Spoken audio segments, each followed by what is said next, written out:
Mas até a questão do tempo da tribulação, você crava isso em 7 anos? Você crê que realmente serão 7 anos de tribulação? Ou Não, isso a Bíblia não diz nada disso? Não, lugar nenhum. Há uma cadência de 3 anos e meio, como eu disse, em 42 meses, 1.260 dias, 1.290, um tempo, 2 tempos, metade de um tempo, não sei o quê. Parece que há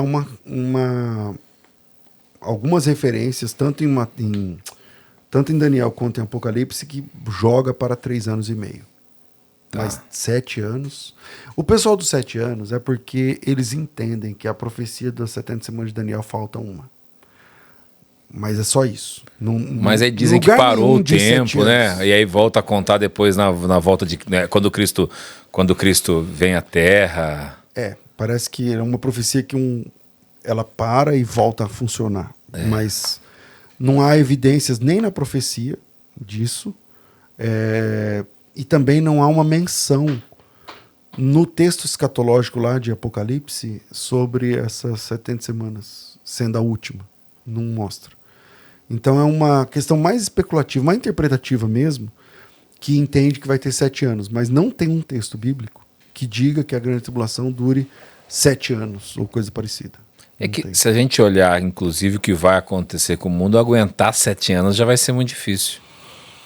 Então, mas a gente... Porque o negócio... Então, que assim, como eu falei agora há pouco, a gente parte do que está revelado. Sim, o que está revelado é que tem 1.260 dias de luta ali, de perseguição, ou 3 anos e meio, ou 1 tempo, 2 tempos, ou 42 meses, mas todas essas linguagens terminam em 3 anos e meio. Entendeu? Então, dizer que tem 7 é mais dizer complicado. Que tem que ter 3 anos e meio de paz antes é estranho. Por quê? Para o negócio ficar ruim, vai ficar bom primeiro. Mas pode ser que essa paz dure 2 meses também. Então não tem como você afirmar o período, entendeu? Dá para falar que a grande tribulação vai ser um período mais curto e que tá na casa desses 3 anos e meio. Isso a gente tem documento para isso. E aí por isso que, como não tem documento por 7 anos, então eles falam assim, então porque a primeira parte é paz. Então, mas aonde está escrito que são 3 anos e meio de paz? Não está em lugar nenhum. Fala de 3 anos e meio de dificuldade, mas não de paz. Sim. Agora uma outra questão, a última questão que eu quero tratar realmente dentro desse cenário escatológico, tem a questão dos milênios também, que também é uma discussão menos acirrada, mas existe também algo sobre isso, o pós-milenismo ou amilenismo. Então, como definir bem isso dentro desse cenário escatológico? O amilenismo e o pós-milenismo são posições que eu acho bem complicadas de você assumir. Primeiro porque o pós-milenismo fala que Jesus volta depois do milênio, que é um tipo de amilenismo também. Porque o amilenismo, esse nome não é justo, não faz jus à posição, porque amilenismo, a partícula grega a significa negação. O amilenismo, então, significa não tem milênio. Não é isso. O amilenista, por exemplo, o cristão reformado é amilenista. Sim. O calvinista é amilenista. E o que ele acredita? Ele acredita que o milênio é agora. A gente está vivendo o milênio agora.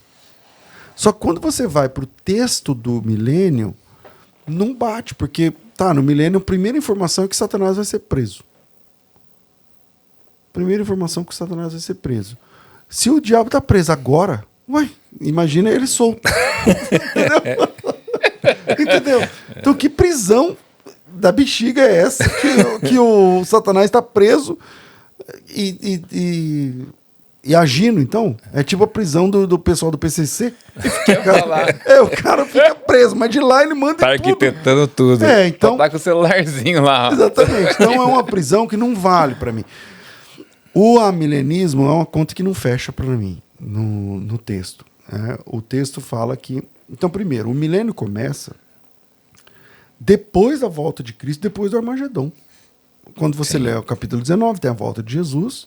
O capítulo 20, a visão lá daqueles que foram perseguidos sendo ressuscitados, né? Eles ressuscitaram e tal. E aí, no capítulo 20... eu li até o versículo 4, 5, 6 ali, do pessoal que havia recebido, que negou a marca da besta, e agora eles são ressuscitados e vão reinar com Cristo durante 1000 anos. Então faz sentido que o milênio seja depois da volta de Cristo da Batalha do Armagedon. O restante dos mortos não reviveram até que se completasse os 1000 anos. Essa é a primeira ressurreição. Então o amilenismo, se um milênio já é agora, então a primeira ressurreição já tem que ter acontecido. Então já é uma conta que não começa a fechar. Sim. Entendeu? Então eu creio no milênio literal. No capítulo 20, verso 7 diz assim: quando se completarem os 1000 anos, Satanás será solto da sua prisão e sairá a seduzir as nações com os 4 cantos da terra tal, e preparar esse povo para uma outra batalha, que aí já é a batalha de Gog e Magog. Então, dizer que o milênio não é literal, eu acho que ofende um pouco esse texto bíblico. A história da igreja sempre defendeu um milênio literal baseado no conceito do sábado. Eu não sei se você já pensou sobre isso. Porque assim, vamos lá. O sábado, a palavra Shabat em hebraico significa descanso. E esse descanso, a primeira vez que acontece é num ciclo de 6 dias. O 7º é o descanso. Então o primeiro sábado é um sábado semanal na Bíblia. Mas também tem um sábado mensal, que é a lua nova. Então toda lua nova tem a festa da lua nova, tal, depois o pessoal descansa. Mas também tem um sábado anual. Você trabalha 6 anos na terra, no 7º é o sábado da terra. É como se fosse um sábado de a cada 6 anos, o 7º descansa. Que é o ano do descanso mesmo. Que é o ano do descanso da terra. Senão você planta 6 anos, no 7º tem que descansar. Mas também tem um sábado de década, que você coloca 6 vezes 6, na verdade 7 vezes 7, dá 49. O 50º é o jubileu. Sim. Então você tem um ano de jubileu que é de cada 50 anos. Então você tem um sábado de décadas. Você também tem um sábado de séculos na Bíblia. Então o povo ficou 390, não sei lá, eu tenho que fazer essa conta exatamente, pecando lá na terra prometida, caíram e foram pagar 70 anos na diáspora para cumprir, para que a terra ficasse vazia. E Deus falou que a terra ia ser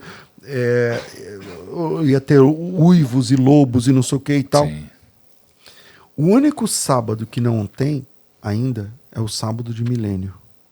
Não tem um sábado de milênio ainda, porque nós ainda não não completamos todos os 6.000 anos da existência desde o primeiro homem. Pelo calendário judaico está próximo. Está próximo, mas ainda não completou. Na história da igreja, aí eu não lembro todos, mas, por exemplo, deixa eu ver se eu lembro algum aqui de memória. Mas hoje em dia no Google você joga aí, pesquisa quais são os pais da igreja que trabalharam essa questão. E os pais da igreja acreditavam que o milênio é o último sábado. Por isso, tem 1 milênio de descanso. Assim como tem um dia, depois o mês, depois o ano, depois a década, depois o século, falta o último sábado para fechar esse ciclo. Entendi. Que interessante, hein? Quando se completa 6.000 anos, então existe um milênio sabático. Entende? Então, o milênio seria como se fosse o último dos sábados, o último tempo de descanso que falta para cumprir nas escrituras, né? Mas me falta aqui alguns pais da igreja que trabalhavam essa questão, mas se você der um Google aí, pais da igreja falando sobre o milênio, você vai achar aí um farto material dentro da história da igreja que defendia a ideia de que o milênio é literal e que o milênio fecha o ciclo de descansos, entende? De dia, mês, ano, século, década, não sei o que, falta um sábado de milênio, um descanso milenar. Então, aí, quando você entende esses ciclos, aí faz sentido o que o texto diz lá. Então, quase derrubei. Então, Satanás será preso e aí Jesus vai reinar com os salvos durante 1000 anos. E depois Satanás solto de novo por mais um pequeno tempo. E aí entra a batalha de Gog e Magog. Que é a batalha do Armagedon. Não, a do Armagedon é antes do milênio. Antes do milênio, né? Na volta de Jesus tem a batalha do Armagedon, verdade. que é a luta contra o anticristo. Uma besta, falso profeta e tal. Aí, depois do milênio, é que tem a batalha do Gog e Magog. E tinha gente ligando batalha de Gog e Magog à guerra da Rússia agora. Sempre tem, claro. Sempre tem. Nossa, eu vi muita gente falando quando eu falei, por sobre exemplo, do chifre do bode lá, que tem os 2 chifres, que aí o Gabriel fala assim, os 2 chifres são a Média Pérsia. Ok. Quando derrubaram as 2 torres gêmeas, falaram assim, isso aí é o bode que... Então, mas o Gabriel falou, olha, o anjo Gabriel falou, esse aqui é o reino da Média e da Pérsia.